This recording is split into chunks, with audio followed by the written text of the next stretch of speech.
All right, welcome back to Care Simplified channel. We are going to have question and answer session today. So if you have any question regarding paper 1, don't forget to type it under the comment section, and then I will address all these questions.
Right, the first message. All right, the person deleted it. Right. Can we start with Excel?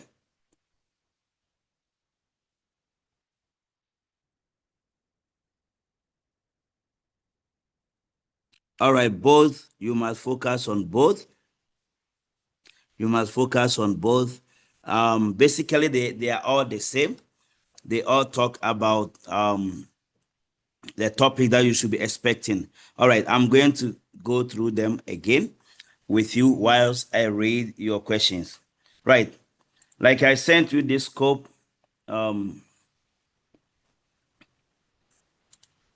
Someone just asked now, I sent you this scope.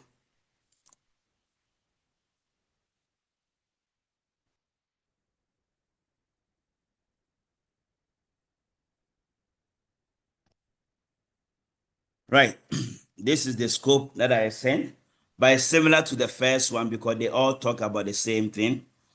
Right, page setup, paragraph settings, links or hyperlink, text or text box, headers and footers, references, table formatting, tab stop, forms, font, indent, image, word art, find and replace watermark, specifically watermark with symbol or watermark with a text watermark, table of content, figures, caption, footnote, endnote.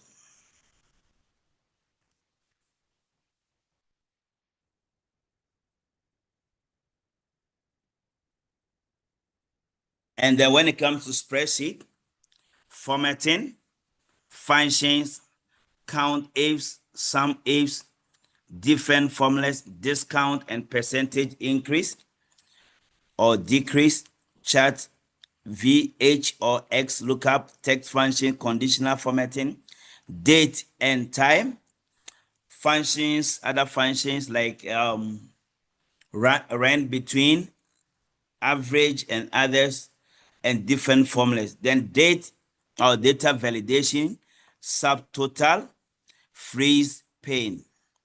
Freeze pane is also part of the formatting. Freeze pane. So basically they are all the same. And then the database table properties and calculation forms, queries, 3 queries, report, and then combo box also in the report. Then HTML will be the basics or even table, list, and then mailings like mail match, forms, and also complex formulas. Now, somebody also said we have to check VLOOKUP and then H lookup, how do they work? Yes, you could be expected questions on VLOOKUP. Yes, VLOOKUP will be there. Whether because term 2, term 3, and then even the final exam, there will be V or X lookup. Yeah, the lookup function will be there, just like the text function. Those functions and then nested if will always be there. So that one, you cannot escape that. Right. Now let me try and solve one question with you regarding the how V and then H lookup works. Somebody asked the question. Now, how do we deal with V and then H lookup? Now, 4.4, I'm using June question paper. And then again, before, I don't know whether you have this question paper because I shared it yesterday as well. I don't know whether you have access to them. That is the grade 12 practice or June practice. Let me know if you have it, but I can share them again with you. If you don't have it, I'm going to put it on all the links regarding the grade 12 videos. I will share them.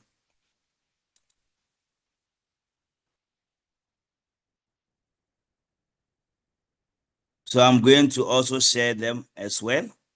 I will share it here.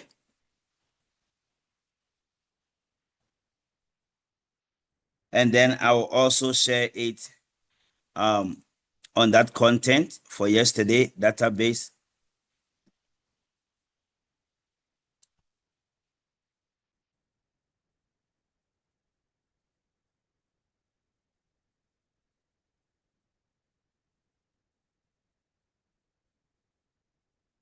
I'll put that link also. So you can check yesterday's database, and then I can also share it under the spreadsheet.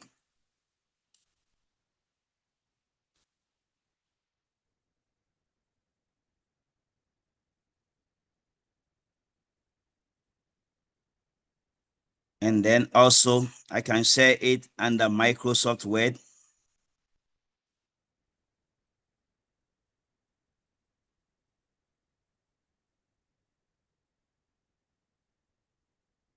So it contains theory and also practical. So you can get access to them.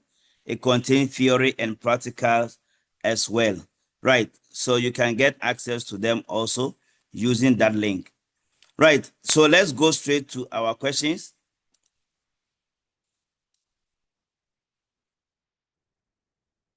Yeah, I've shared them so you can get access to all the files for both the theory and practical. I have so many questions there for different June question papers. You can go through them. Right, so I'm going to use the lookup function. Now the question says, this is June 2024 question paper. It says each employee will receive a certain percentage bonus of their monthly salary according to the number of years in service. Use an appropriate lookup function in J3 to determine or to find the bonus percentage each worker will receive. Now, I'm going to open for records spreadsheet.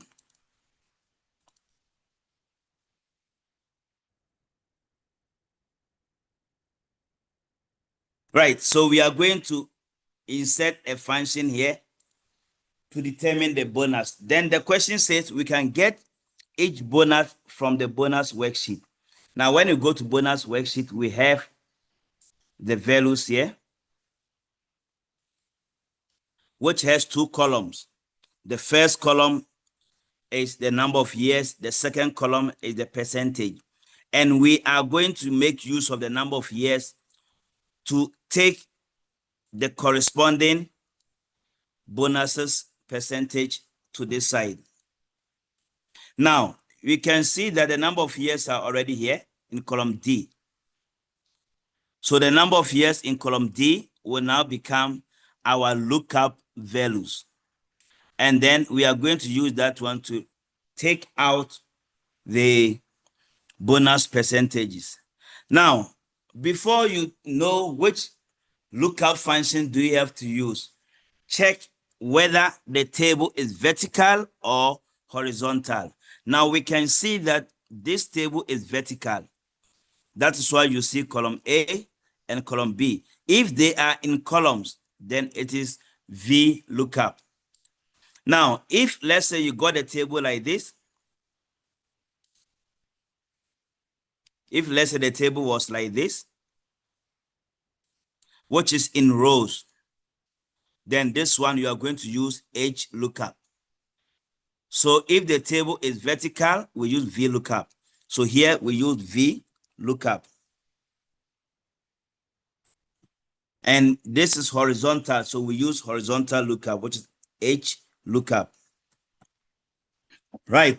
So this question was vertical, so we need to use V lookup. Now, like I said, alternatively, those of you who are using Office 365 and 2019, you can make use of X lookup. I will also solve X lookup question for you. Now, how do we do V lookup or H lookup? When you see the table, select your table values.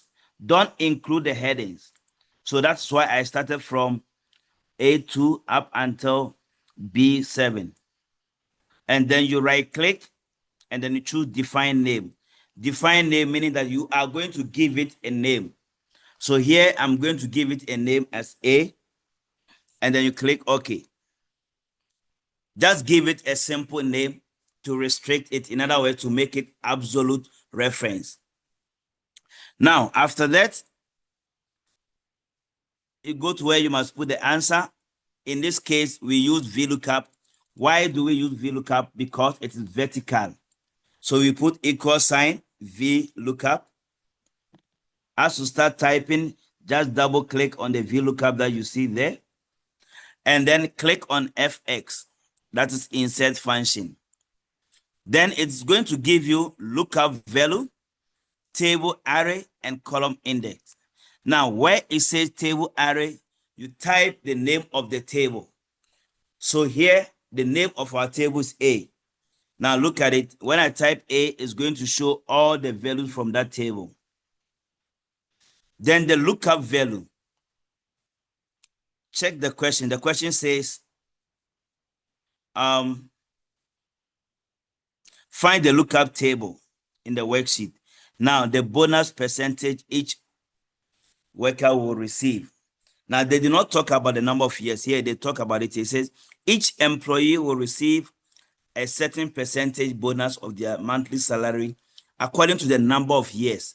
So because of according to number of years, meaning that the lookup value should be number of years. So on the same row, you look for the number of years on the same row.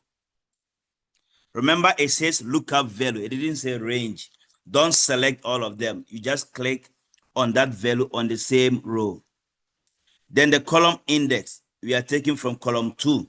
Now, if in examination you make a mistake, let's say you put column 1, it's giving you 5. That means giving the number of years, which is wrong. So it should be the second column. And then the range lookup, by default, just type false. Why do we type false? We type false because if it is approximate. Now, when you type false and it's not giving you the right answer, then it gives you hashtag name, hashtag NA. Then you go back and change the range lookup from false to true. Then to give you the right answer. So the range lookup there is all about true or false. If you get the hashtag name, you change it to the other one. Whether if you put true and you get hashtag name, you change it to false. And then you autofill. Right, so that's how we do VLOOKUP. First of all, give it a name. Right, we could have also used XLOOKUP to do that, to achieve the same answer. So those who can use XLOOKUP is the easiest one. Why? Because XLOOKUP, you have to separate them. You have to give column A the name. define name, and then we can say we are giving it as B. Then column B, you right click and choose define name. Please do not use C. C doesn't work when you want to use the define name. So you can use D, or you can even type your name. So X lookup, you separate both columns. V or H lookup, you may give a name to all the columns. Right. And then after that, you come here and say equal sign X lookup. Then X lookup value is always the same, just like the V lookup, number of years. Then the lookup array, the first column that you gave the name to, in this case, A, no, we gave it as B. And then the return array, we gave it as D. The values that you are going to return to that side. And then the match mode, -1. Why -1? That is when it is true or false, it will still give you the answer. Just like VLOOKUP, we say false or true. And then we got the answer right. So basically, XLOOKUP, you need to separate them. You separate each column, you give it separate names, and then you go and put the answer. Right. So that's how we do the VLOOKUP or XLOOKUP. So you can try your hands on it. We can even have different columns, so many columns, but you need only 2 columns to get the answer. Still make use of either X or V or H lookup. Use define name to give it a name. And then one tips that I can give you also is that always the lookup value is on the left-hand side of where you are putting the answer. So even if you don't know, you must check. It should be on the left-hand side. Good. Now let's check another answer. Another question, right? Someone said, can we do free spin? Yes, I will do free spin. Instead of V and H, regardless of the table, can we rather use X lookup? Yes. That's why I advise you, if you use this one, you can just use X lookup. Because X lookup, it doesn't matter whether the table is vertical or horizontal. Let me show you a typical example. Like, let's say the table is this one. I can still use X lookup. I select this one, right click, define name. Let's say give it as F. I select the second row, right click, define name. I give it as G. Then I go and put my X lookup.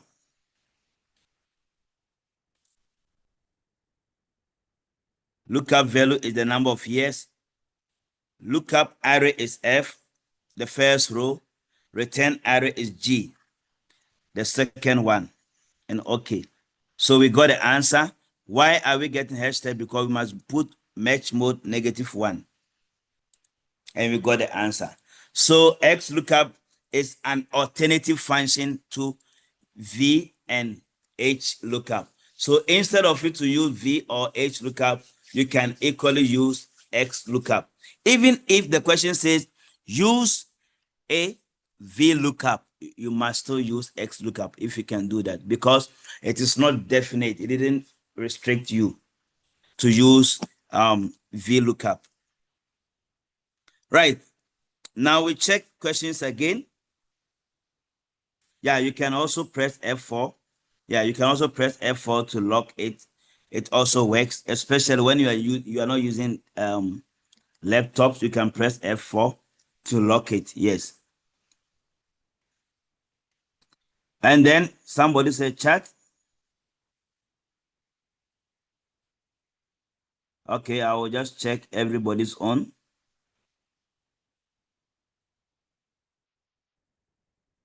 Yes, whole Excel. Okay, I can see most of you are having issues with Excel. I will attend to most of the questions under Excel. And then if and then end function also. I know those are some of the challenging questions. I will attend to them as well. Right. Now, freeze pane. Somebody asked freeze pane. Now, let's say we want to freeze the pane. Freeze pane is to lock. Let's say we want the first row and second row to always remain on top when we scroll down. So if the question says first and second to always remain on top, you go to the next row, which is row 3, and you select row 3. Then make use of the search. You say freeze pane. And then you select the first one. Don't select freeze top row. Don't select freeze first column. Only freeze pane, because you have selected row 3. Now, when I scroll down from row 3, we'll start vanishing. Yeah. So now, what if the question says from row 1 to row 9? So you must go to row 10 and you select, then you go to freeze pane. You go to freeze pane. So from row 10, we'll start diminishing. Right. We can also freeze a column. We can also freeze a column. Let's say we want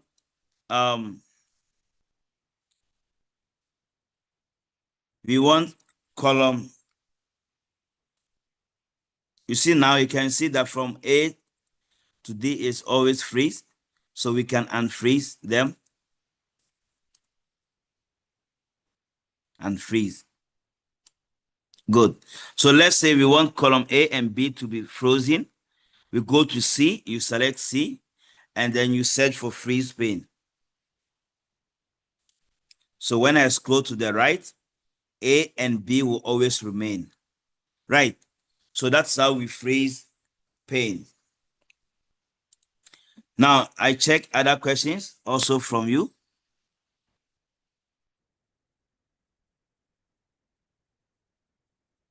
Good.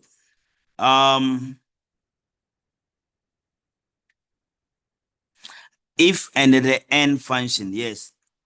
And then before we go to database, and then we'll do the text functions. Yeah, I think those are some of the key things that we have to do.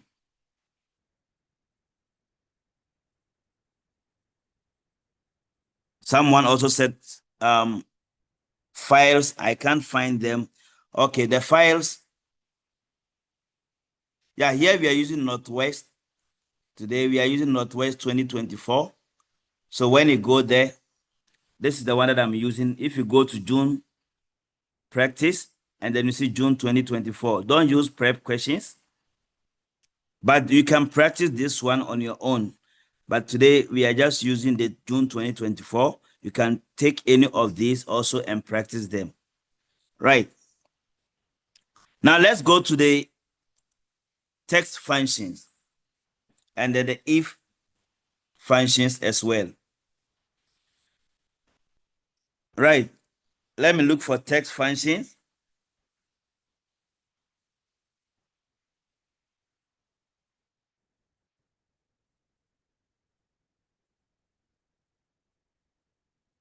I think text functions question 3. All right, 3.6. I will look at 3.6. That's the complex text function. Then from there, I will also look at the concatenate text function. It says the name and surname of each employee is stored in column B. Insert a combination of text function in C7 to extract an employee surname from B7. You are allowed to use building blocks. So I'm going to use 3 workers.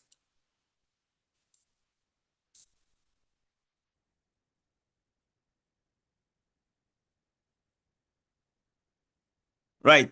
Now, as you can see here, the name and surname are put together in column B. The names and surname are put together in column B. Then you can see that they are separated by space. The name and surname are separated by space. And then the surname is the one on the right-hand side.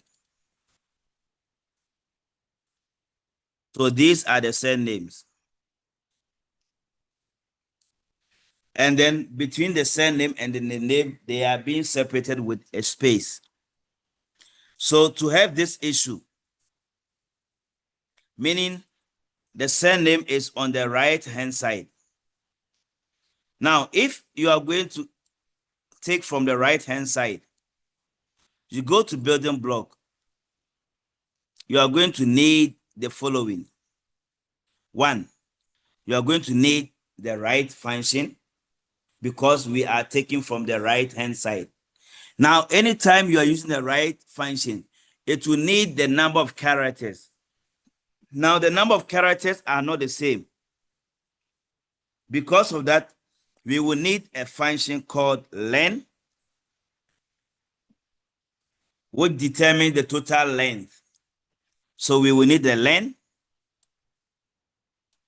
of everything in that cell, which is B7, equals the len of B7. So we got 14, meaning that the total number of characters for that name and surname is B7. And then we need to also determine the position of whatever that is separating the name and surname. Now we can see that the name and surname is separated by space. So we have to determine the position of space. And to determine the position of space, we use functions like search or find. So we say equal sign, find. Then you click on FX. Then it says find text. Which text are we going to find? That is the text that is separating between name and surname. And we all know that is the space. So you press the space bar inside it. Then it gives you the inverted comma. Within which text are we finding the space? Within B7. And then you click OK. So here we got 7. The number of characters, we got 14. Then after that, we are going to find the difference. In other words, we are going to take the smaller value from the bigger value, which will be equal sign 14, which is L7 minus M7. Then you press enter. So it gives us 7.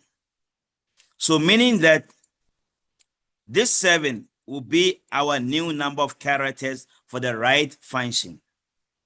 Now, let's take a look at it. If we count van Zyl, we are going to have 7. 1, 2, 3, including the space here, 4, 5, 6, 7. So that's the number of characters here that we have, 7. Now we can drag down if the question says so.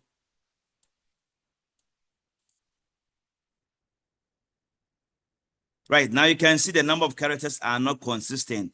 This is 7, this is 7, this is 4, and that one is 8. That's why you need to use the len, and then you need to use the find. So now we are going to put the function here, equal sign, right.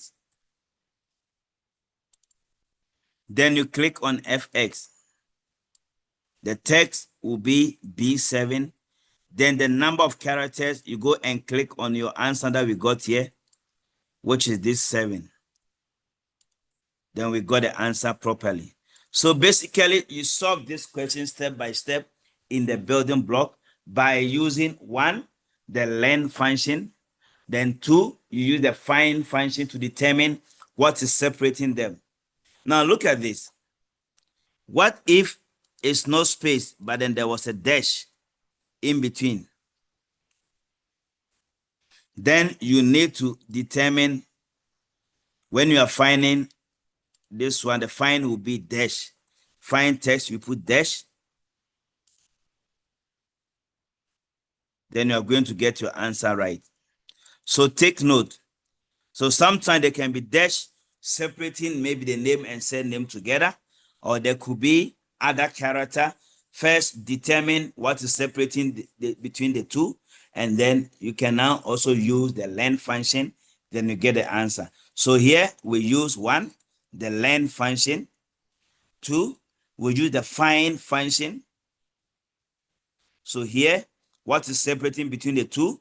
If it's space, you put the space bar, and then you go and then deduct the smaller value from the bigger value. And that will be the number of characters that you are going to use. Right? Use the building block to make your work easier, please. Now, there is also another type of text function. Let's say the question is asking you to insert a text function first to determine the first 3 characters, followed by the last 2 characters, and then followed by the number of characters for the job title.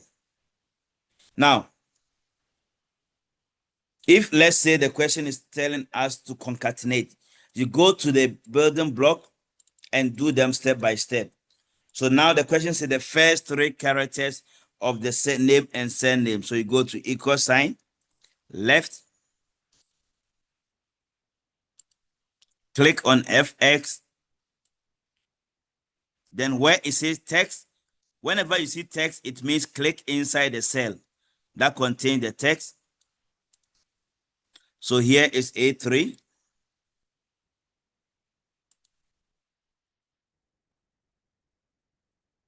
No, not A3, B3, sorry. And then the number of characters, we need 3. Then you type 3 and OK. Right. And then it says we must also determine the last 3 letters of the job title. So the last 3 letters of the job title, we use write function.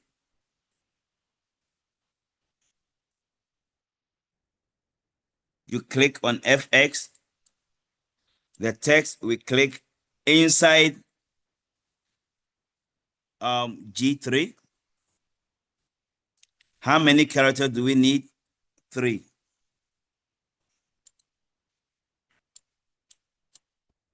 And then if they say maybe followed by the len, you put the len function. And sometimes they can give you a question that says followed by character number 3 up to character number 7 of the gender. Character number 3 up until character number 7 of the gender.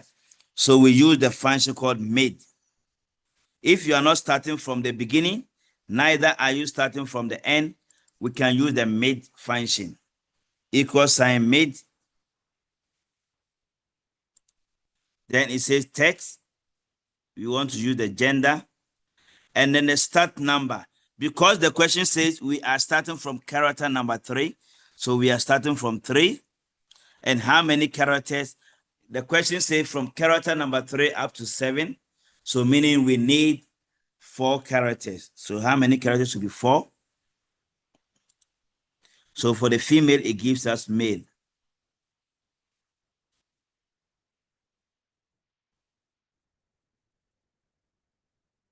Right. Then we can drag down. Now, even if the question say followed by the annual salary, go to the building block, you press equal sign, and then click on the building, the value for the annual salary, which is H3. Now we are going to combine these together. How do we combine them together? If you get a question that says followed by random numbers between 1 and 10, still use the building block, equal sign, rand between. You click on FX, random number between 0 and 10. Now, when you have all these together, we need to put them together. And to put them together, we use the function called concatenate. Concatenate, or you can use the AND. I will advise you to use AND so that it means you are joining. Or you can use concat. So equal sign, you click on the first value. Then you press Shift and 7. You press the second answer. Shift and 7. You press the third answer. You press the next answer. And then Shift and 7. You press the next one. So when you are done, then you press OK. So basically, that's how we deal with such type of questions. All right, someone say you can't see anything. Let me check. It could be the network. Can somebody tell me whether you can see whatever that I'm doing on the screen? If you can see, may you please indicate for me.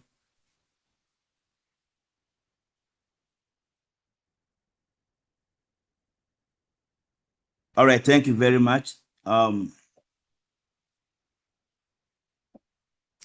Right, so now that's how we deal with the text functions.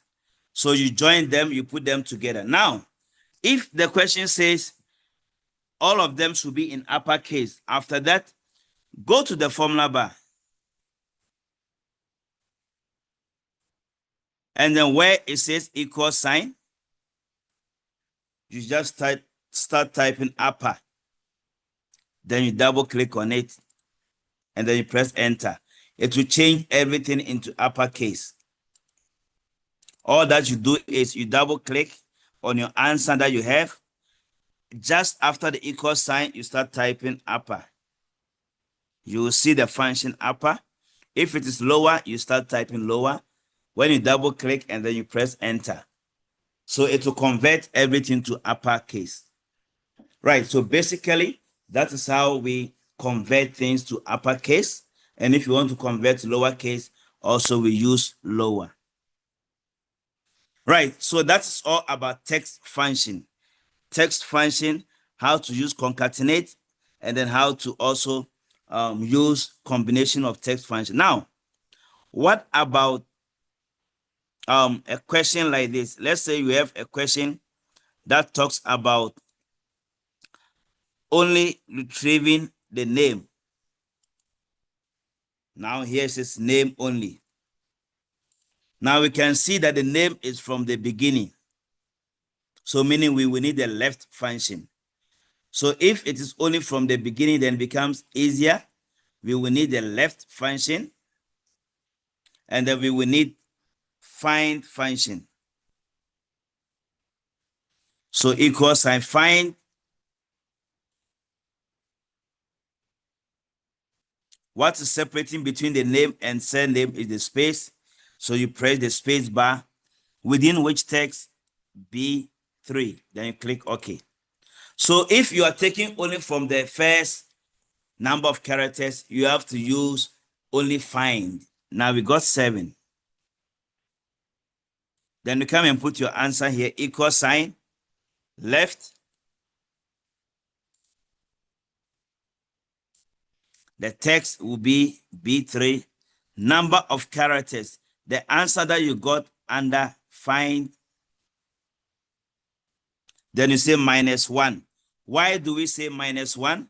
Because we don't want to include the space. We want to just get it from here up until the last letter for the name, not including the space. That is why we say -1. So take note, the reason why we choose -1 is that one. Now, so basically take note of that. But then in most cases for grade 12, the text functions, either you get this part or you get the one with the concatenate. So you must be prepared for some of these questions, please.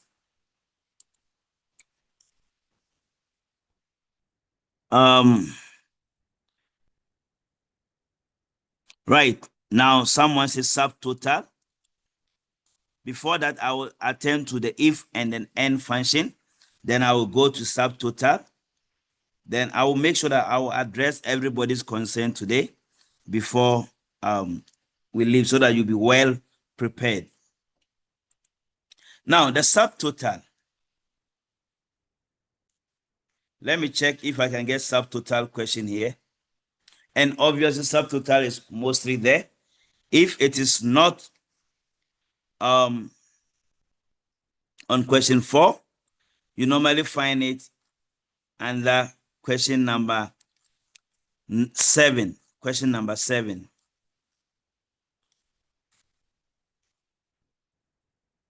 So let's check question 7. Here there is no subtotal, but I can check another question.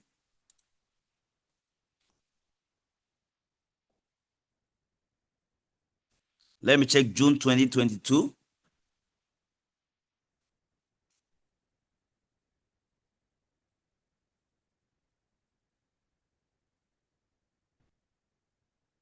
And don't forget, you can also try your hands on this question. You can try your hands on this one. 3.5 for June 2022. You can try your hands on it, which is concatenate. It's a text function that needs to be done step by step. I will also try that one for you. And then the nested if, I'm going to use this also for nested if. But let's address the subtotal question.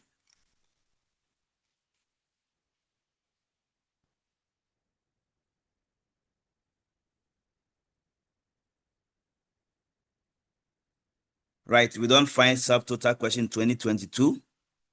Let me check 2023.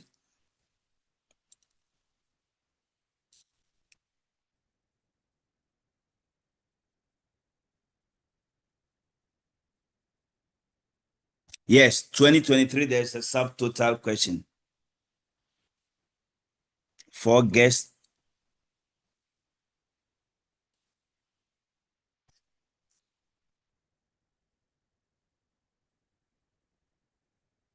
Right, now the question says work in the subtotal. And it says use the subtotal feature to determine the total price. Now the first keyword is the total price.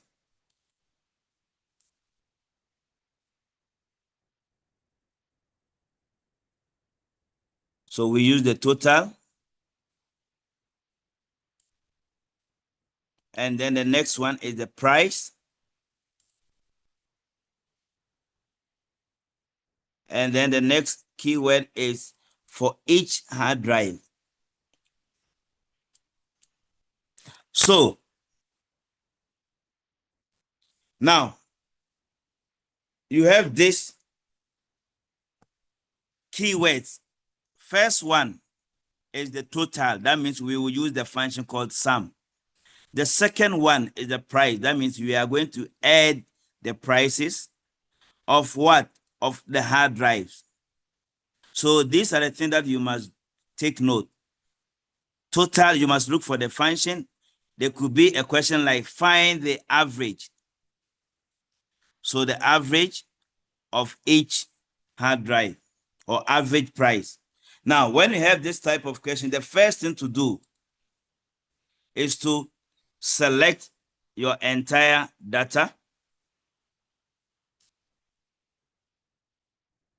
And then you do the sorting. So here we are going to sort according to the one that says for each. So meaning we are going to sort according to hard drive.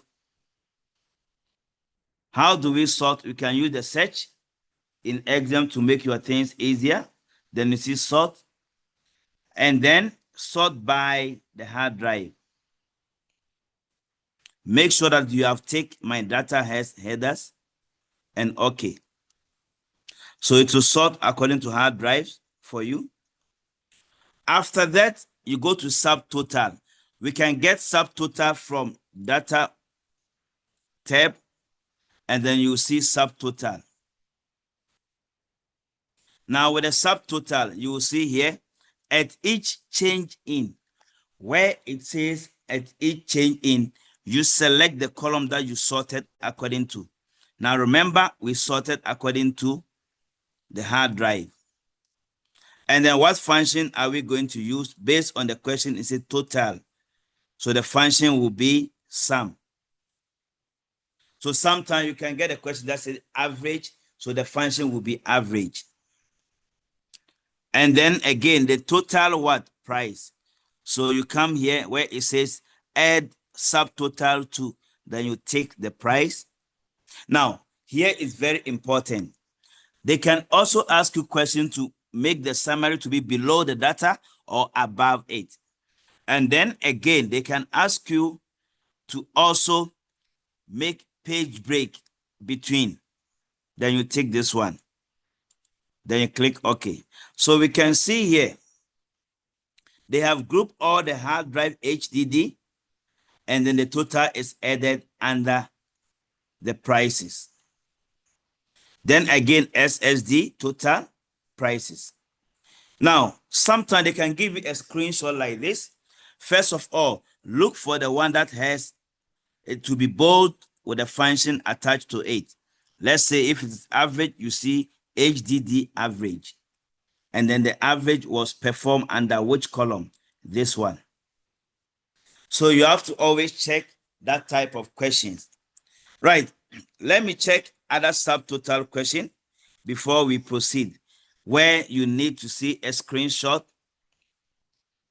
I think 2018 Northwest, there could be a subtotal question paper or a subtotal.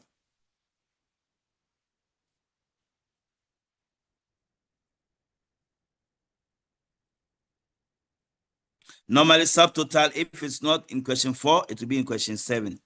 Yeah, there was no subtotal for 2018.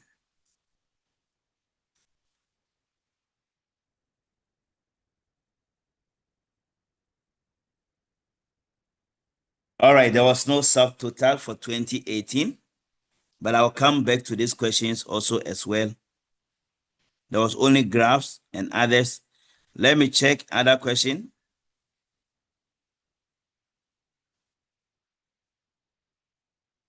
Houghton 2019.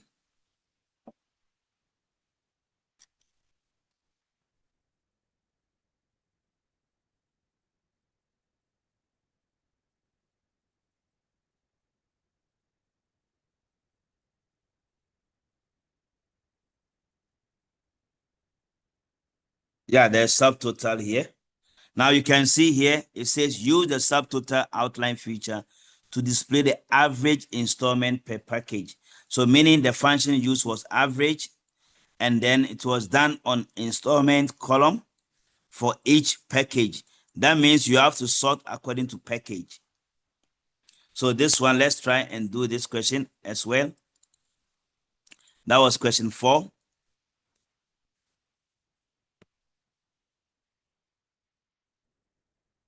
So we go to Netflix. Now, because the question says to display the average installment for each or per package, meaning that we have to sort according to the package. We have to sort according to package. So we select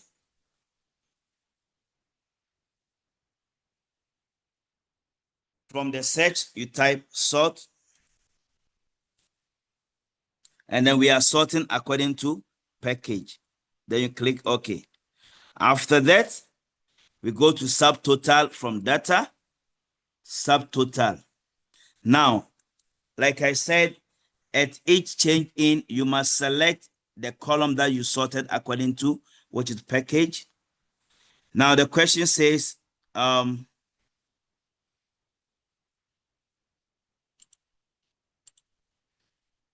average installment, average installment. So this use function should be average, and then it should be on installment and okay. So basically, they group according to DSTV1, and then you see DSTV1 average, then the average will be calculated here.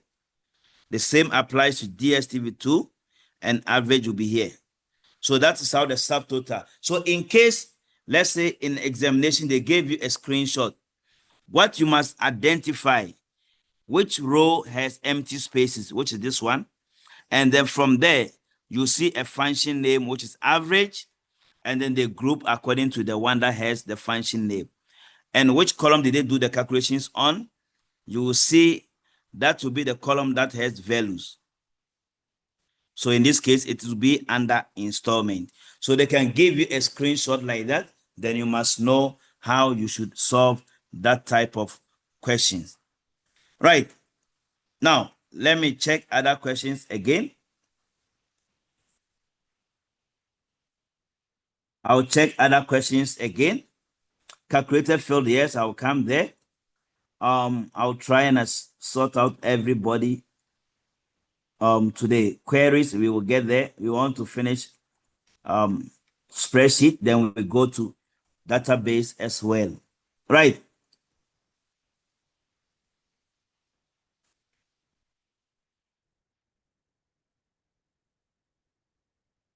Yeah, graphs, we will talk about graphs. Lookup, I did it, but you can watch the video again as well.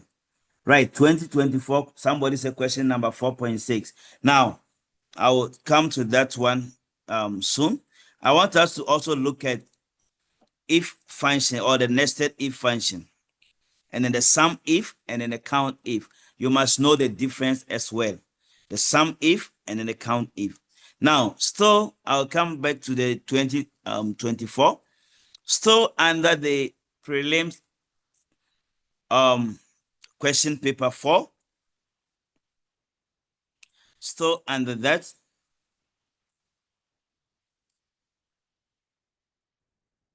I want to check, there's a nested if that I like that question more.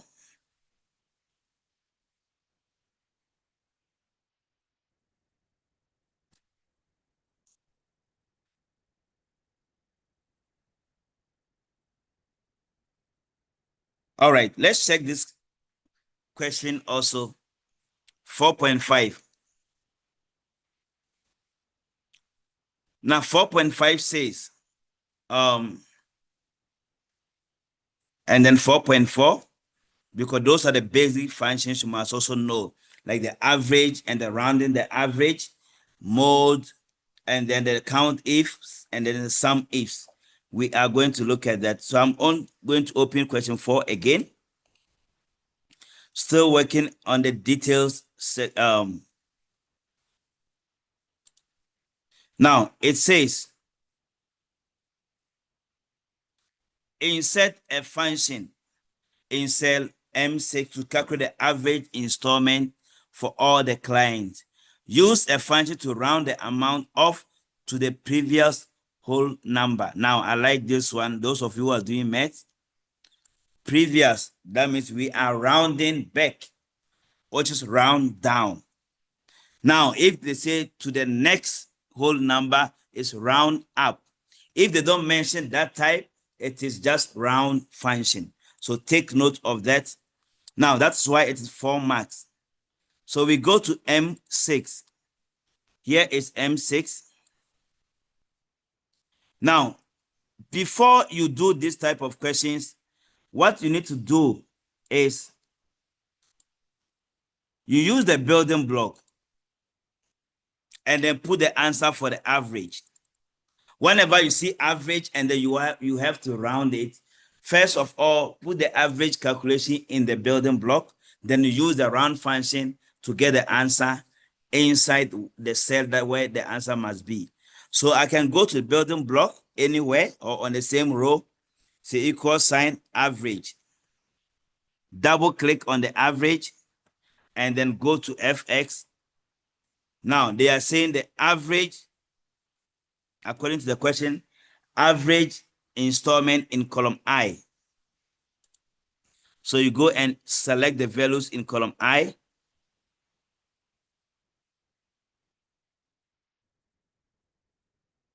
And then you click OK.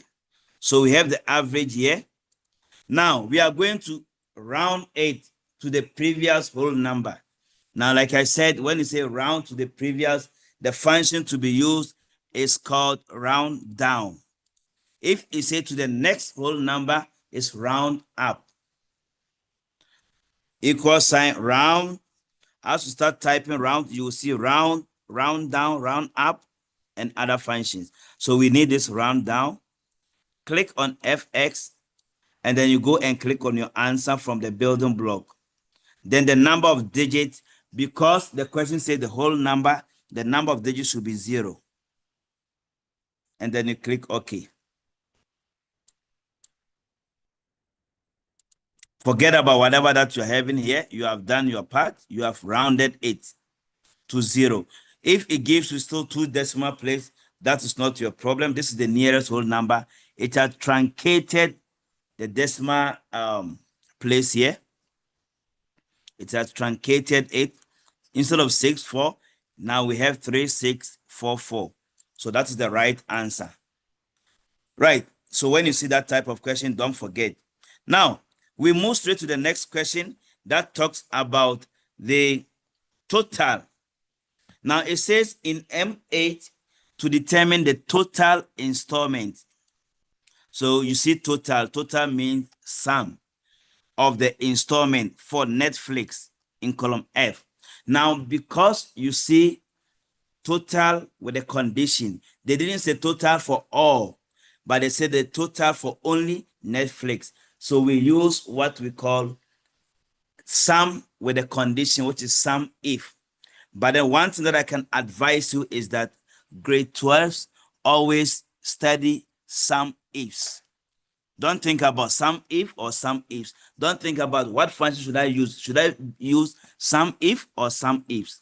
Now, when you use sum ifs, if the criteria is 1, you get the same answer. If the criteria is 2, you get the right answer. If the criteria is even 3, you get the right answer as well. So don't think about that. So here, whenever you see total, we use sum ifs. Take note, total with condition, sum ifs. Now, when you see count with condition, use count ifs. Count with condition. And that type of question, they will say total number. So there's a difference between total and then total number. So take note of that. So when you see total only, it is sum ifs. When you see total number, it is count ifs.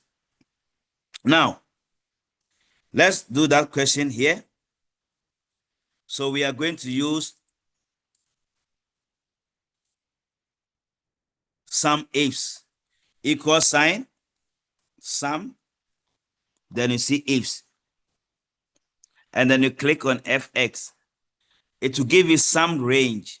What are we adding them? According to the question, total installment. So the sum range will be column I, which is the installment. The sum range will be column I.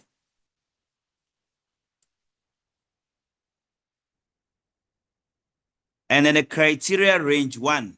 The question says for Netflix. So we must look for where you can find Netflix. Where do we find Netflix? It is in column F. So the range, whenever you see range, meaning that you must select the values inside that column. And then what are we looking for? We are only looking for Netflix. But now, guys, look at it here. We have Netflix 1 and Netflix 2, Netflix 3. So you can't know whether you are choosing Netflix 1 or Netflix 2. So we have to use wild cards. Wild cards. How do we use wild cards? We use wild card by saying beginning or end. So I can put star, net, star. Net means you can take first 3 characters. Net means it contains. It contains. So you can see here, this is what I type. I just said star, net, star. That means it contains the word net. And we know that it is only Netflix from that column that contains net. So if they are talking about DSTV, you can say star, DS, star. That means it contains DS. Then you're going to get the right answer. Right. So make use of wildcard, whether it is query or whether it is the count ifs or sum ifs. Now, don't think about whether it is starting or it's ending. It contains. You must bring the star before and star at the end. Take the first 3 letters and then you get the answer right. Good. So that's all about the sum ifs. Now, if let's say we are talking about the number of basic options, so we use count ifs. Count ifs. the number of basic options. So you use count ifs. And then you click on FX, the range. Where does it contain basics? And criteria 1, basic, we can say star, BA, star, because that's the only one that contains BA. So the basic, we got 11. Right, make your life easier. Just think about the asterisk or maybe the star that we use, the wild cards. Whether it is query, you can easily get your answer right. Good. Now, again, count ifs and sum ifs. Whenever they say not Netflix, how many does not contain Netflix? Okay, how many does not contain basic? Not basic. So not, you use this one, basic.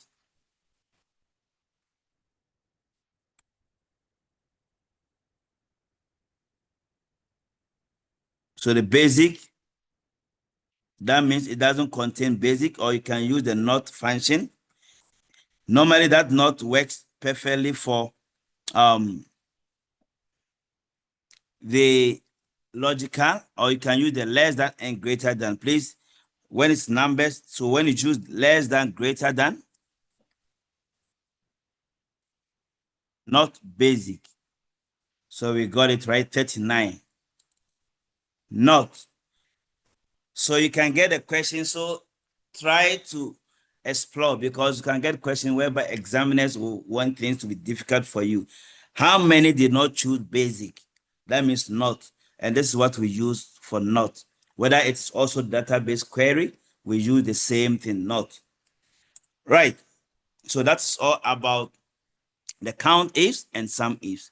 Now, someone also asked about if and then the end function.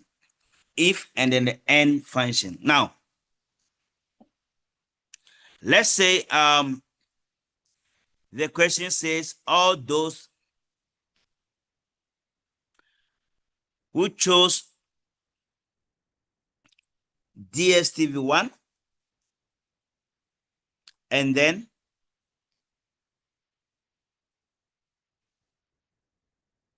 the family option must be given 25% discount.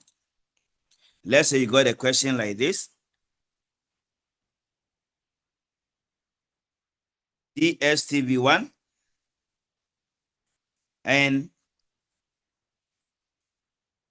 family options. Those who got DSTV1 and family options must be given 25% discount. Otherwise, no discount.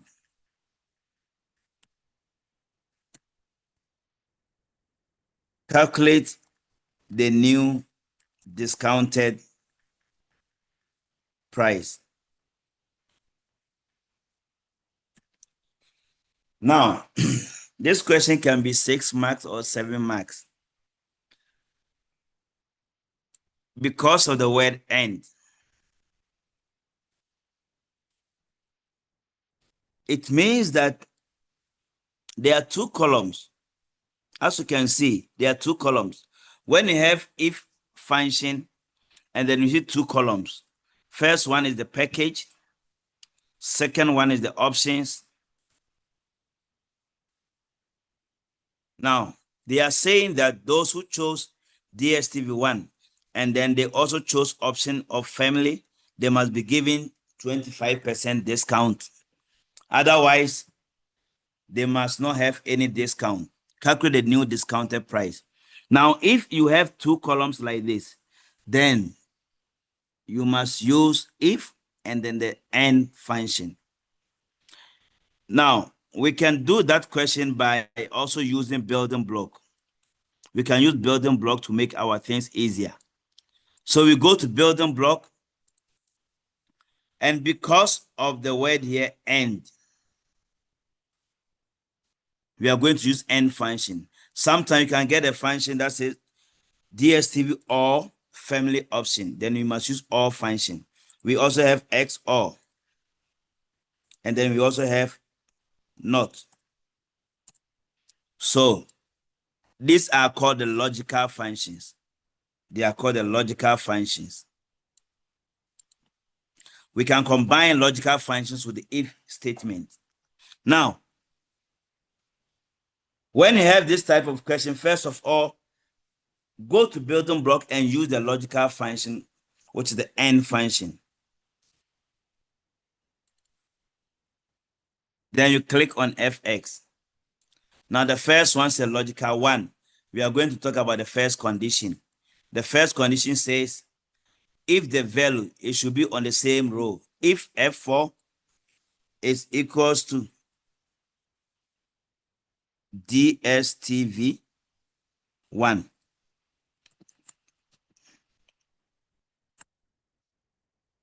And then second logical text, the option, which is G4 equals to family. Place the if and then logical function. You cannot use wildcard, so take note of that. Right. Now, after this, you can have so many logics. They can give you about 10 or 8 logical functions or different columns to compare. And then you click OK. So here we got false. I can autofill.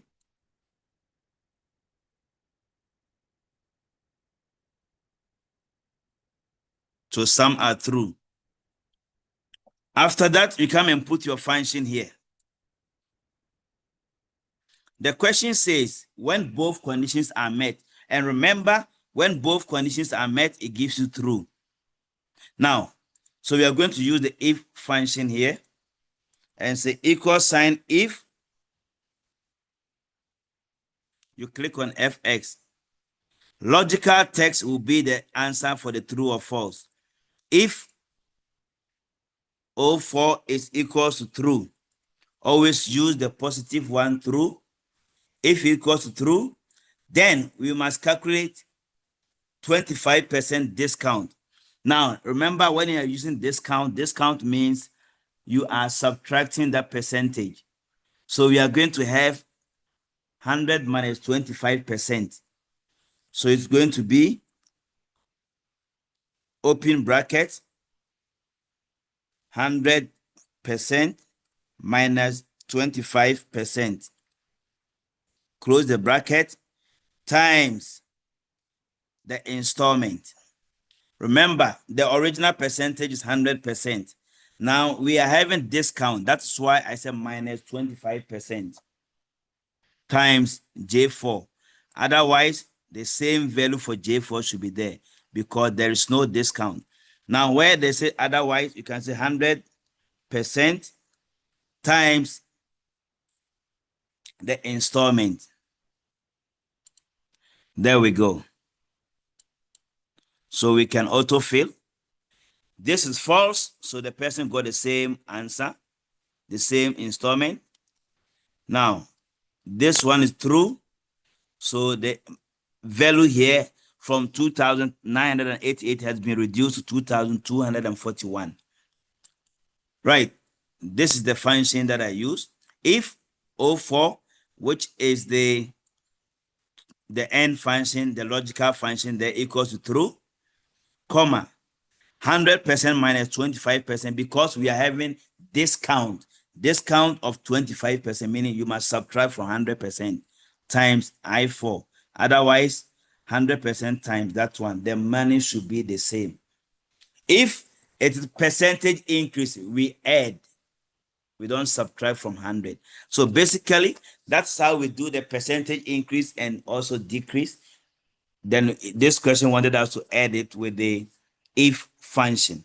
So to have that type of if function, use the building block and then you make use of the and or function based on the question that you have. Right. There is also another type of if function whereby they can give you the function in a table. Let me check. I think I saw a question of that nature.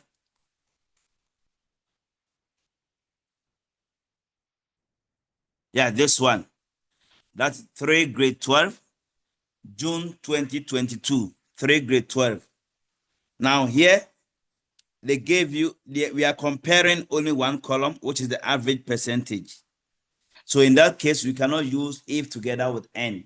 Whenever you are comparing different columns, then you have to use the one that we just did. Now this question, we are only comparing one column. We are only comparing one column.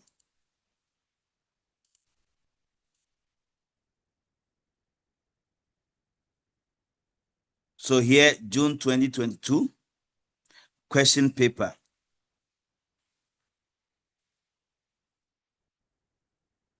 Grade 12. That's the one that I'm going to use. Now you can see that we are comparing only one column, which is the average percentages. We are comparing average percentages in column L. Now the question says,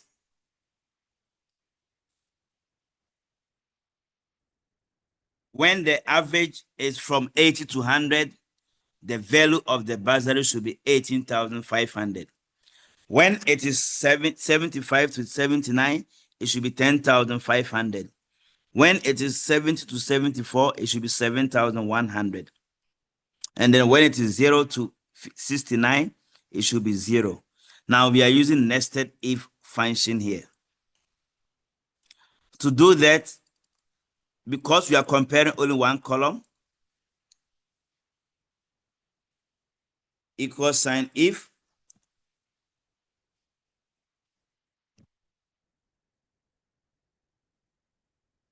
sorry, equal sign if, double click on if, and then you click on fx. So we are comparing this value.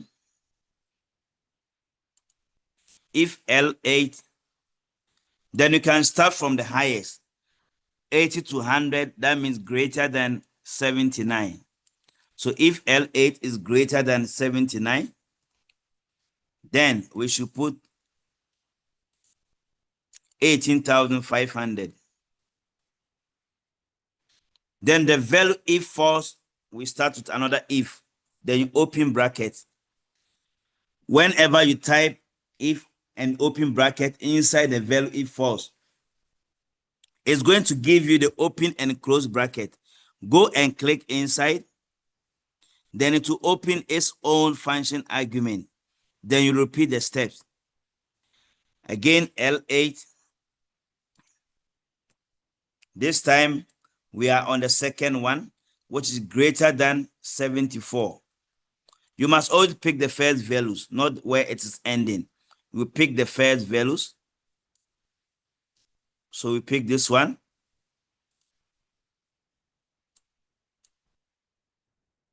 Always you pick the first values, not where it is ending. So greater than 74, that means it starts from 75. So this one should be greater than 74. And then we should put an amount of 10,500. Then value if false, you open another if. Don't forget to open brackets. And then to give you bracket open and close in the formula bar again, click inside it. Then you repeat the steps. L8 greater than, let's go and check, 69, because it starts from 70. So greater than 69. And then the value should be 7,100. Now, because the conditions are 4, we only do for 3. The last one, you don't do it. You only put the value that should be there, which is 0. When the conditions are 3, we do only 2 if. When the conditions are 2, we do only one if. So take note of that, and then you click OK. It will prompt you to close the bracket. You say yes. So this is how we do the nested if, and then the if, and then also and function together. Right. Let me go and check from the comment section again.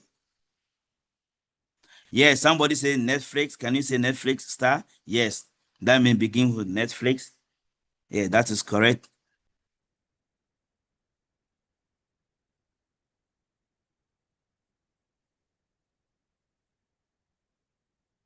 Right. HTML. Yes, we'll talk about HTML as well. Now, question 4.6 from June 2024.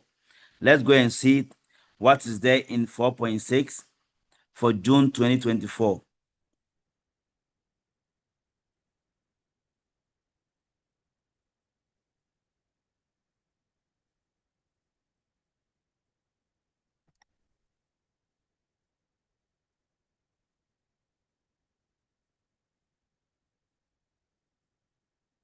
Four point six. Oh, that's graphs. Yes, people were talking about graphs. Okay, let's take a look at this graph. That's June 2024. 4 records.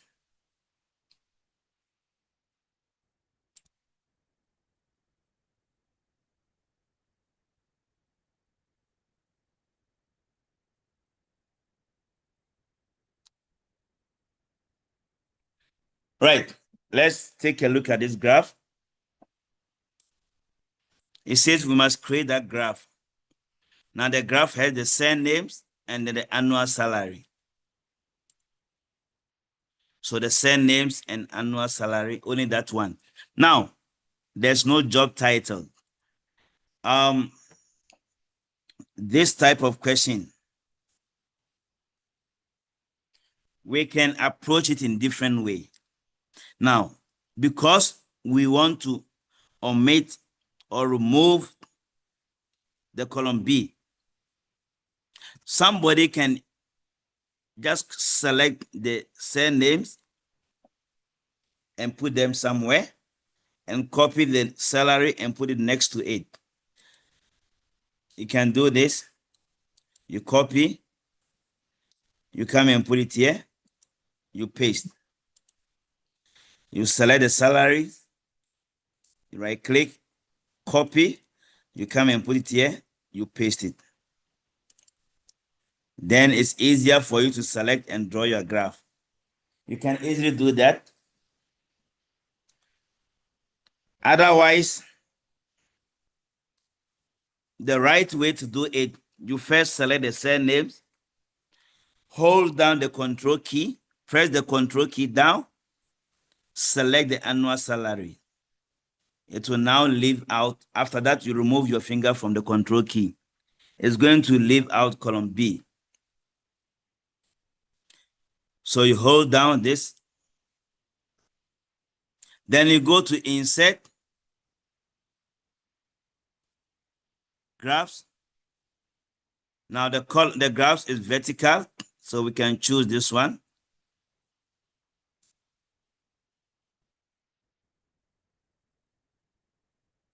Now, after that, we are going to make our graph to be. Now, first of all, let's check this one here.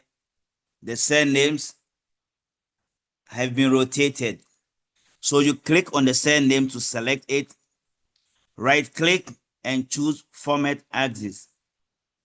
Now, when you go to format axis, first of all, it will give you the axis options. That's not the one we are looking for.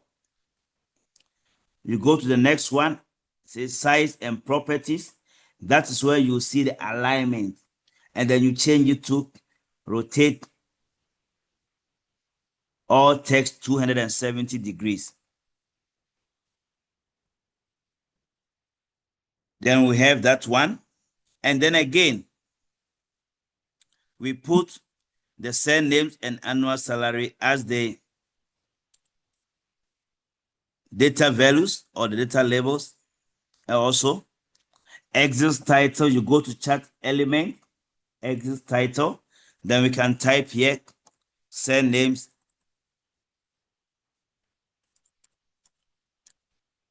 And then here again, we change it to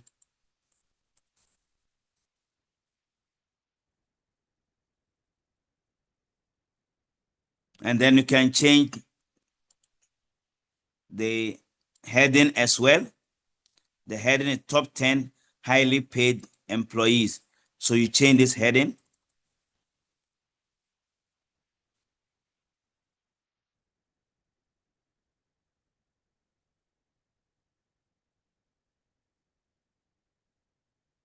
Right. Now, one important thing that we need to do is the data series here has been changed. When you select the data series, we can right click and go to format data series. Then to easily give you the cone. This one used a cone, a full cone. Or if you don't find that option at your school, if you don't see it on your computer, when you select all of them, go to format. It will give you chart element or chart design and format. Go to format, then you see shape styles. There's an arrow below shape effect. When you click, it's also going to give you that option to select full cone. So that's how we select that. And then after that, we are going to fill with different colors. So we go to fill. This is the one for filling. And then we go to fill. And then you choose vary colors by point. Vary colors by point. So that we give different colors. So that is what we have here. Right, for 6 marks. All right, that's all about graphs, and then some of the graphs like combo graphs. Now, that's question 4.6. Someone said HTML, we can do it. And then I want to see if there's no question on spreadsheet, then we move from spreadsheet and go to database. Then we come back to HTML and some Word. Look up questions, please. Yes, I'm going to make this one available. We started with the lookup questions, so you can see the lookup questions there. Please, you will see them. I will show them to you. This recordings will be available. You can watch them again. We did lookup. We want to touch every question as well. Right. Now let's move straight to date and time. And then from there, we go to database. Date and time. Please, whenever you have date and time questions, I want you to take note. When the question asks you to calculate number of years, use the function called yearFrec. YearFrec is to calculate the age or number of years. When they ask you to calculate the number of days, use days.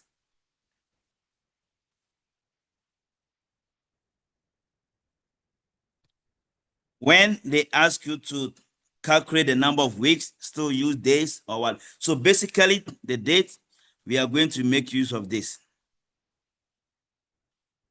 Right. So I will select first question that has date. Let's check if there's a date somewhere here. Yes, there's an enrollment date here. Now let's say there was no number of years here and we need to calculate our number of years. This data is for records. So we have enrollment date. Then we want to calculate the number of years from the current date. So what you need to do is whenever they talk about the current date, go to the building block.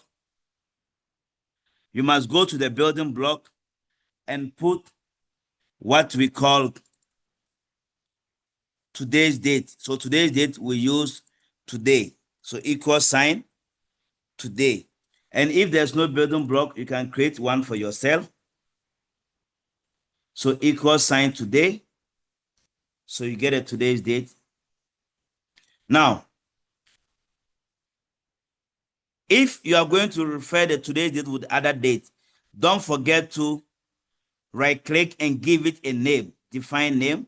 We can give it a name as A to restrict that one. And then you come to the number of years in service. Equal sign, year frec. Year frec. Click on FX. So the start date will be the enrollment date, and then the end date will be the date given to you, which is the current date. Then you click OK. So it gives us 9,5. Now, if the question says change it to the nearest integer, we use the int function. You go there, you double click, just go after the equal sign, we use int. For the nearest integer, double click and press enter. It's going to give you the nearest integer. So here we can autofill. So the number of years, make use of year frec, and it will be easier for you. Right. Those of you using the lower version like Office 2016, if there's no year frec, you can use the year function. So you just say equal sign year, and then you click on the current date, you press enter. So it gives us 2015. And then you double click and say minus year again. Then you click on the date here, the enrollment date, which is C3.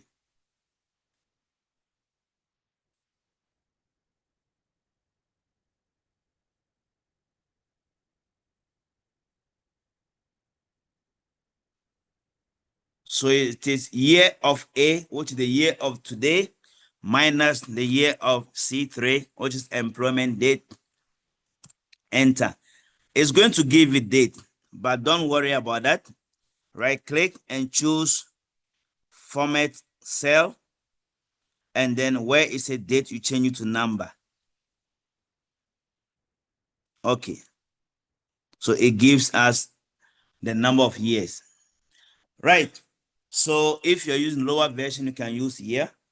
Now, if you are calculating the days, we use the function called days. Equal sign days. You click on FX. End date will be where it is ending. Start date will be this date. So this is the number of days. Now, days you can also calculate by just subtracting one date from another date.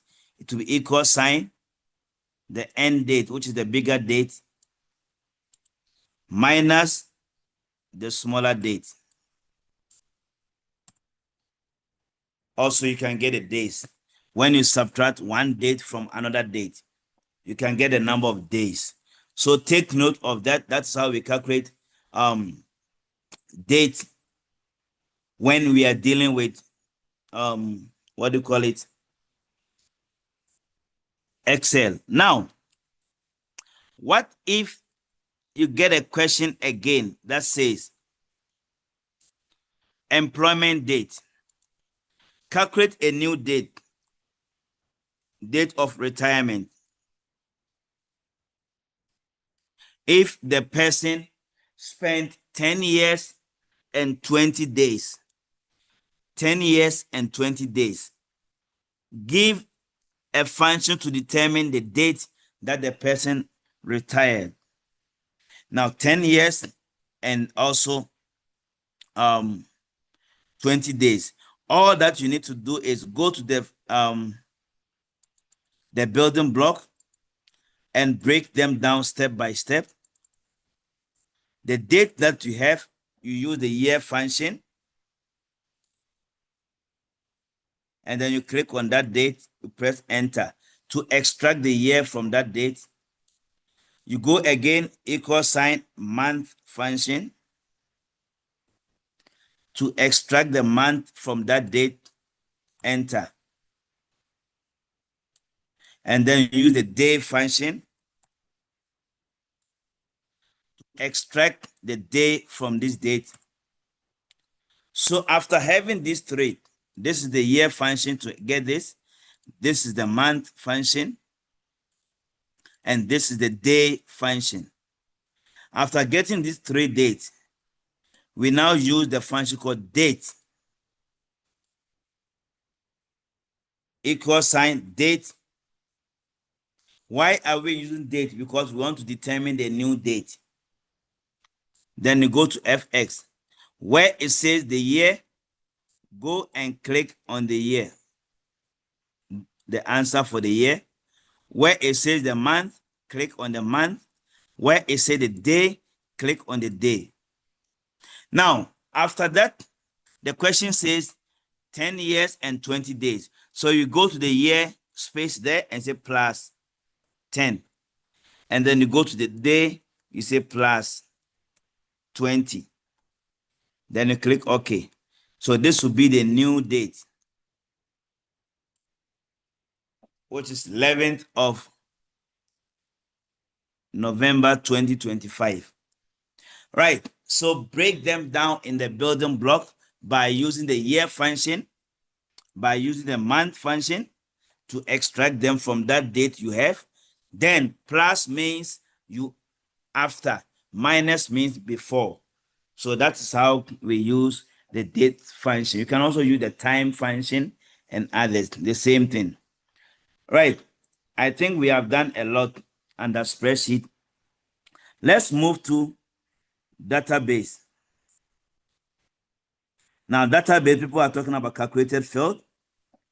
And then people are also talking about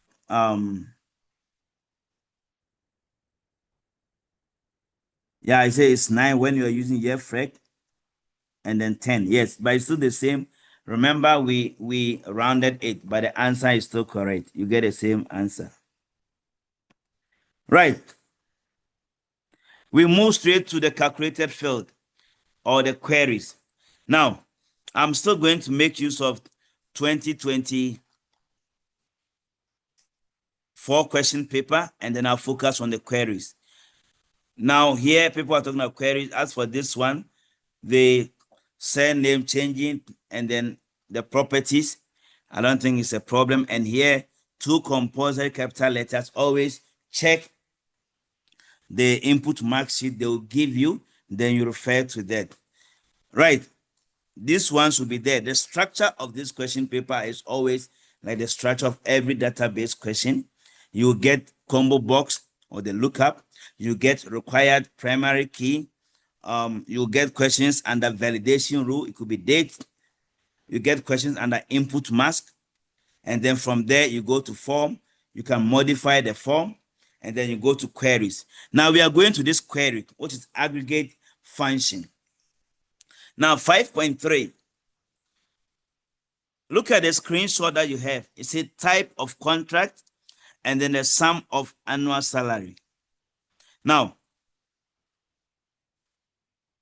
we don't have a field called sum of, we have a field called annual salary, and we have the type of contract. So let's go to that question, which is question 5. Now 5.3, you right click and then open it in design view. Now when we open it in design view, we only see type of contract. But according to the question, we have type of contract and annual salary in the second column. So we go and double click on annual salary from here. Right. Now, when you have both run it and see, we see type of contract and annual salary as well. But according to the question, it says sum of. And that is where the problem comes. When it says sum of, when you have the query design, you will see totals. Now, when you click on show or hide totals, you are going to see it here from this side. Good. Now, so I'll click on totals, then you're going to see total row. Then you see group by here. Now, when I run it, it still shows the same thing. So I go to the group by under the annual salary. Why am I choosing that one?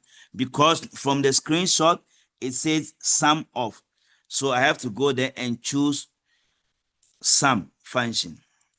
And then I'll run it. So now we see sum of annual salary. Now, when you see a screenshot that says AVG off, that means they chose average. So you can see here AVG off. Sometimes you can see last off. Last off. That means they change the group by to last. So basically, that is all about aggregate function. That is all about aggregate function. Last off, count off. There are so many functions there that you can use. Standard deviation, max off to show the maximum value. Right. Is there any question about that? Now, if there's no question about that one, let's go to calculations also. We are moving straight to calculated field. Somebody requested for calculated field. We are going to look at that. Now, 5.5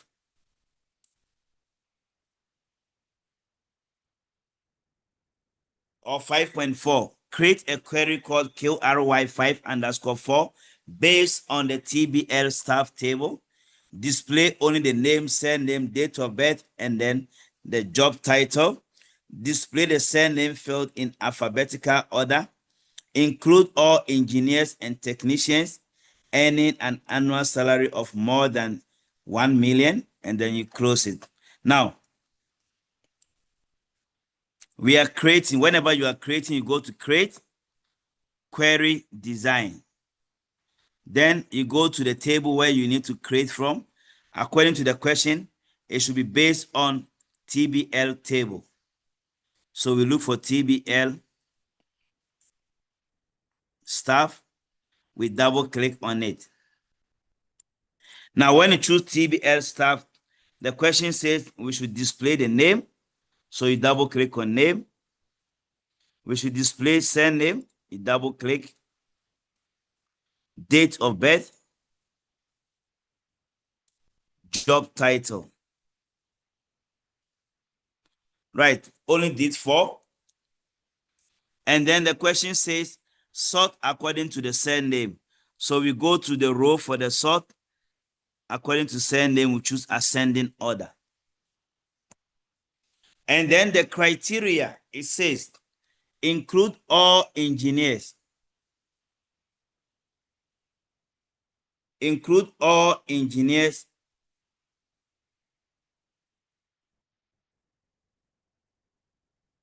and technicians earning annual salary of more than 1 million. So when you are done like this, run it and see. So where do we find the engineers? We find it under the job title. And then we also find engineers and technicians. We don't see technicians. Yeah, we see some here. Technology, technician and engineers. So the engineers could be structural engineer or civil engineer. So it is under the job title. So we go there, engineer. We put star engineer and then star. That means it contains engineer. So to show various engineers, which is mechanical engineer or electrical engineer or structural engineer. So you put star, engineer, star. Or you can just say, don't type all of them together. That means it contains ENGI. Right. And then we must also display technician. Also star, TECH star. Or we can type technician in full. So it shows engineer and technicians. Now, after that, the question says the salary should be more than 1 million. But there's no salary here, so we have to add it. You go to annual salary, and then the criteria should be greater than 1 million. You must include it here again, greater than 1 million. Otherwise, it's going to be engineer that has greater than 1 million and technician that has greater than 1 million. So that should be the answer, right? If you don't do it for the same rows, it's not going to display. Now, calculated field. How do we do different types of calculations? Now, let's say the question is asking us to calculate, like this one, the age. We should calculate the age for 5.5. So how do we calculate the age? You go to any empty space or the next empty space, right click, and then you see build. So when you build it, then you can put the calculation here. Empty space, right click, build, then you can put your calculation. Now, whenever you are dealing with age calculation in query, we use the function called now. So now,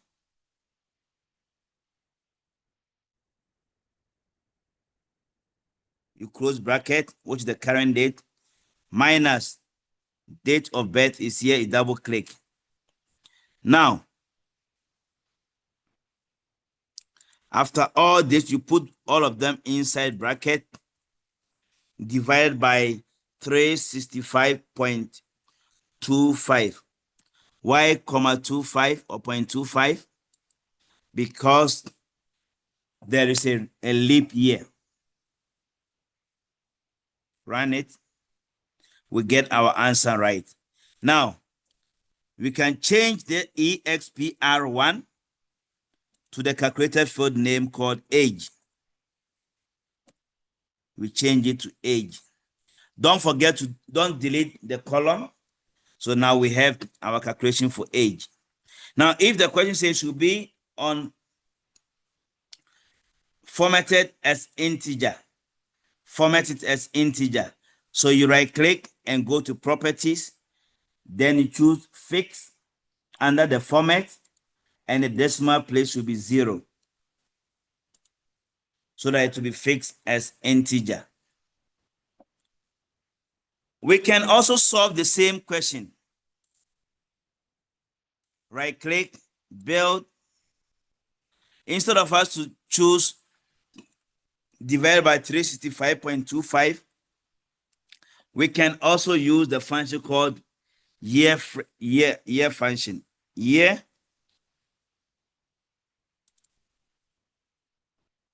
into bracket now. You open bracket and close it. Minus year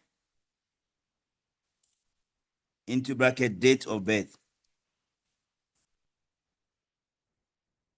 And you close it.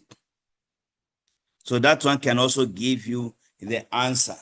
Right. Remember, you are applying all these functions here. Right.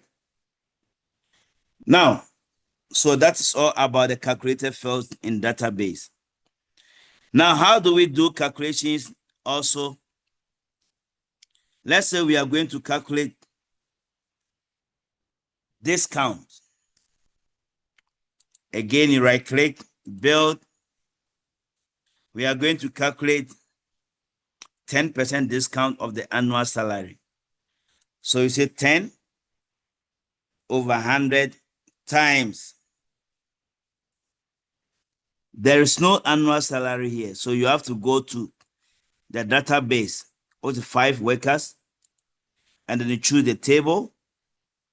Then you must check which table is this query based on, TBL staff, and then you double click on annual salary.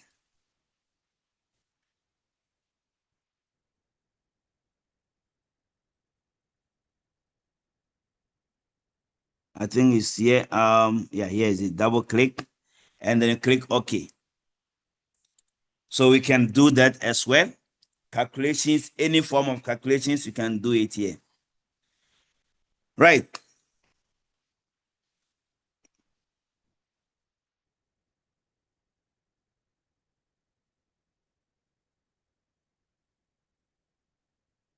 That's the calculated field. So that's how we do calculated field. Now, let me move straight to how do we deal with database report? Now, when we have a report like this question, it says we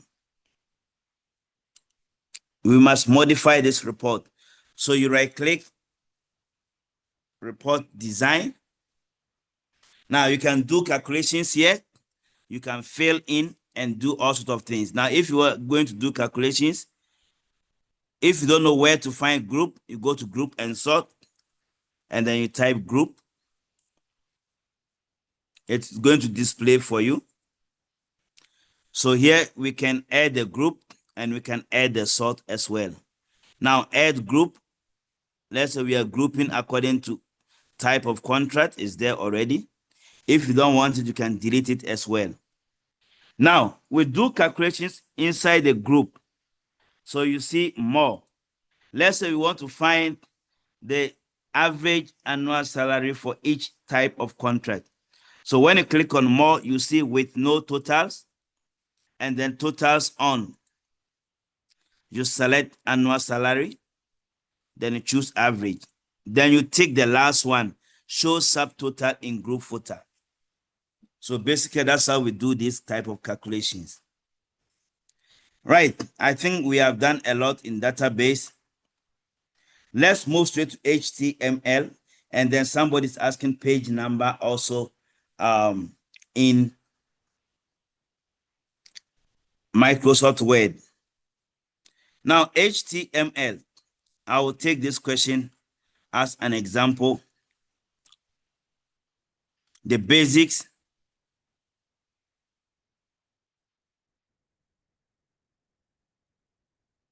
It says we have to open 6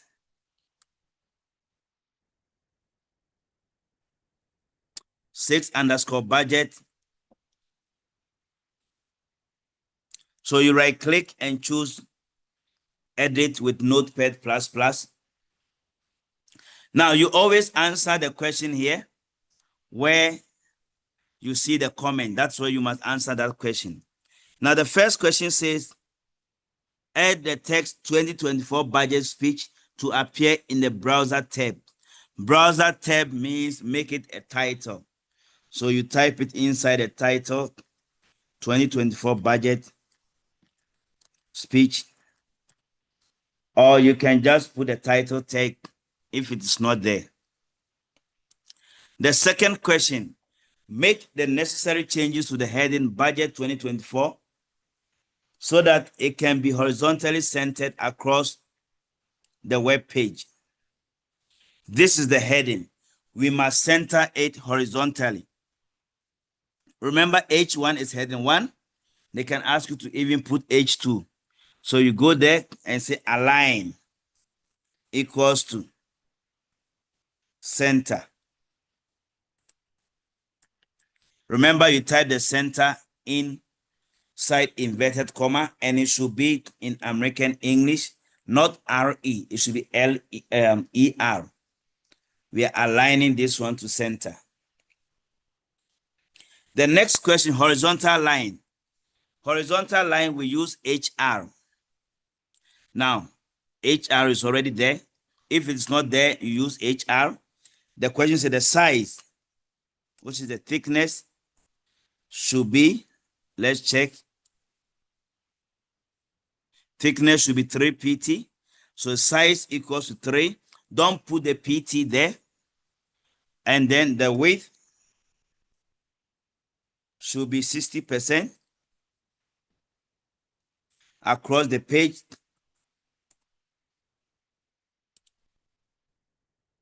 And then the line color should be green color.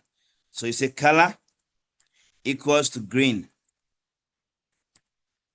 Please make sure that you type it inside inverted comma. You must take note. Now, link the 6 budget image found at the top of the web page to the web address. HTTPS. We are linking this one. So you go to that one, this image. We must link this image to the web address.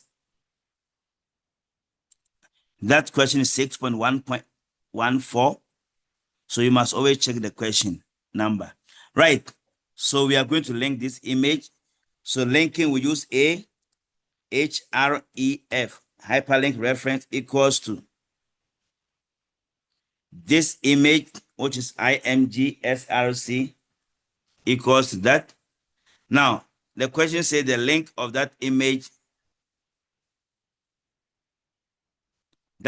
should be linked to https www.parliament.gov. So that should be equals to https /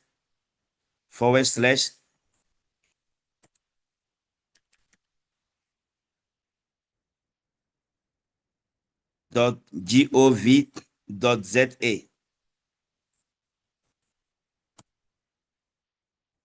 Right. And then you close your link, hyperlink, then followed by the image. All right, there's /news there also. Right, and then the image will follow. So basically, this is what then the image imgsrc equals to this will follow. And then you close your A. So when you click here, the hyperlink must also be selected. And then this image will be in the middle. So that when you click on this image, it will take you to this website. So that is what the question wanted us to do. Right. And then now the last question says, find the list under this one and then modify it to appear as shown below.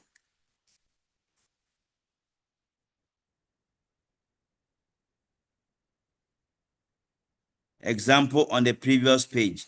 So let's check. Here is it. The example is the bullet. So we have to go and look for that list.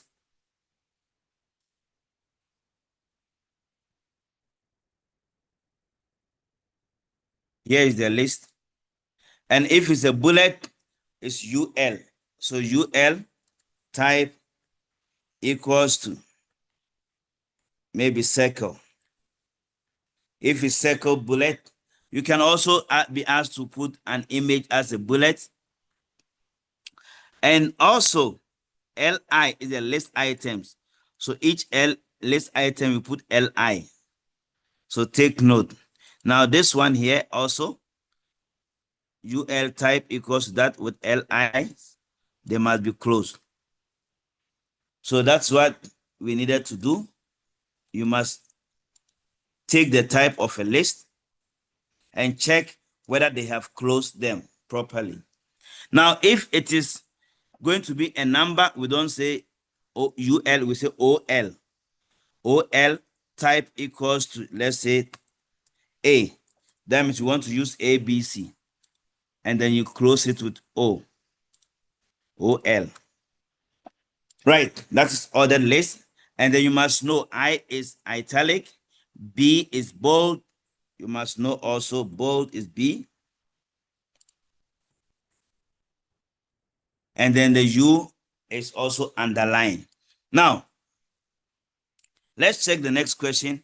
6.2. They said we must do a table like this. This should be our guide. Now, if you look at the table here, we have the first row, which has been merged, and then two columns has been combined together. So let's go and check that table.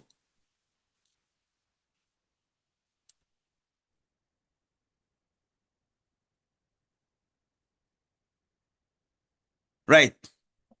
So the table always begin with table tag. Table align equal to center, width 30%, height equals to this.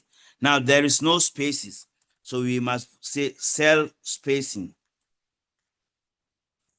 So the cell spacing can be, let's say 4 or 2. The question didn't say it. And also you must have cell padding.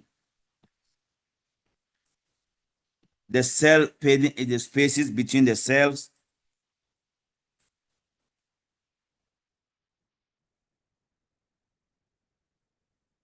Now, the first row, which is TR, we use the rows to determine it. So the first row is TR, align equals to center with the TH, the table head. Now, we can see here the table head, this one has combined two columns together. So the TH, the attribute for TH over there should also be call span. Call span is combining two columns. So call span equals to 2. That means we are combining two columns together. If you are combining rows, we use row span. So take note. And then this one, the second TR, we have first TD, and then the second TD. You check each of them. And second TD. You might check that they are all close. So first TD, second TD. First table data, second cell. You must confirm them. Right. Now, the last one, the other, is not there. So we have to put another TR and then followed by TD. Then we close this TD. And then we open another table data. Then we close it. Right. So basically, then we close the table as well. So this is the last row that we needed to add. And then also we change the one that says call span equals to 2 for 2 columns. Right. So that's all about the HTML. Now let's wrap up with somebody asked a question about cover pages. No, not cover page.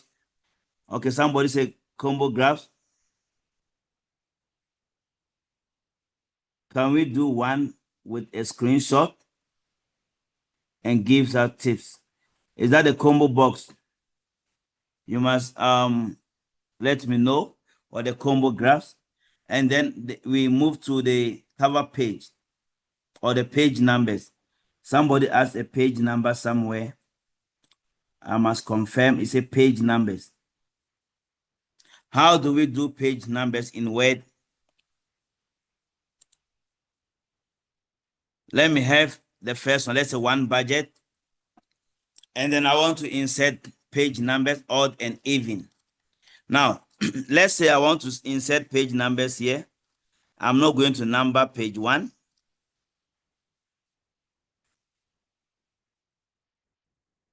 All right. I'm not going to number page 1. I think this question was done also. Let me take another one. Yeah, here I'm not going to number page 1. So what you need to do is double click anywhere at the bottom, and then you see the header and footer. Then you go to page number. If you are inserting at the bottom, you choose there. Then you insert the page number. They can tell you which type of page number should you insert. Now, after that, you take different first page. You take different first page from the header and footer. That means the first page will not be numbered. So the second page will start at 1. How do we make the second page to start at 1? You go to page number again, then footer or format page numbers, and then you choose start at 1. Sometimes if it doesn't do, you go to start at 0, so that the first page will be 0, the second page will be 1. Right. And if they ask you to change the odd numbers to the left, even numbers to the right, you take where it says different, odd, and even. You take different, odd, and even. And then here, the odd number, this is even number. So you select the even number, you go to home, and then let's say it should be left. You choose the alignment left.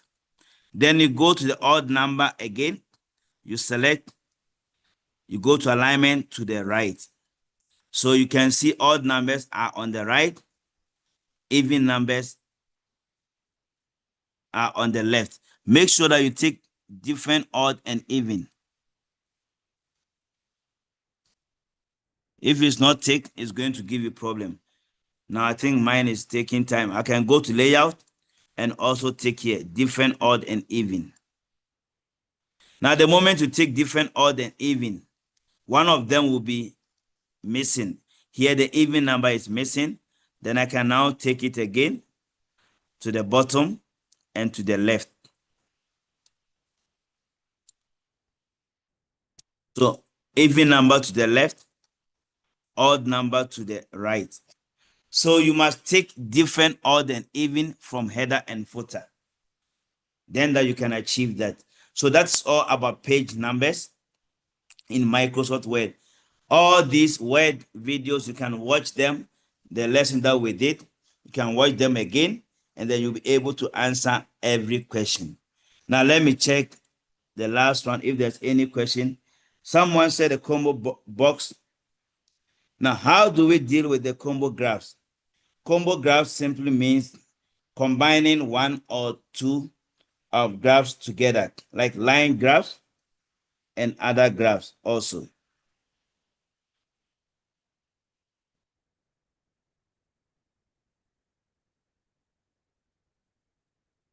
Right. Now, we check the combo and then say forms calculations. Okay, somebody's asking forms calculation also. Now let's check any graph here that we have. Let's say I'm having a graph.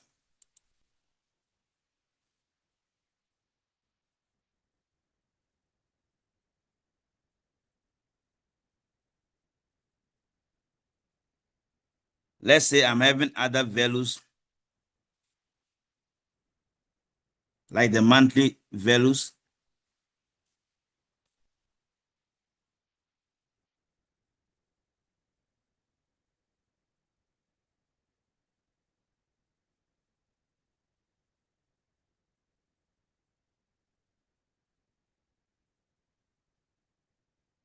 Right, so I have these two. Now, whenever you have 2 or 3 values for your calculation, we can use combo graphs. So I'm having surnames, or let's say job title, together with all these. I select the 3 of them, insert, then you go to graphs. You can choose the chart. There's an arrow there. You click there. It gives you different chart or recommended chart. Now, if you don't want that one also, you can go to the graphs.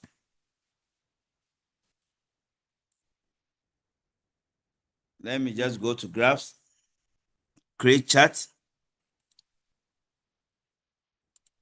all chart, and then I choose combo. Now, when you choose combo,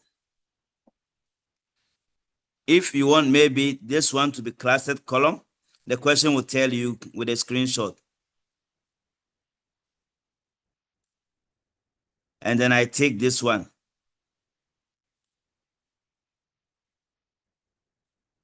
Let's say this one is line and this one is a column, clustered column. Right. So when you take the secondary axis, that means you are separating different axes for each. And then you see this one shows the clustered line and this one shows the column. Then we can change this axis. You right click and choose format axis. And then where down here you choose display unit. Let's say we want to display it as thousands. Then you see thousands written here. Let's say here we want to display it as millions. There we go.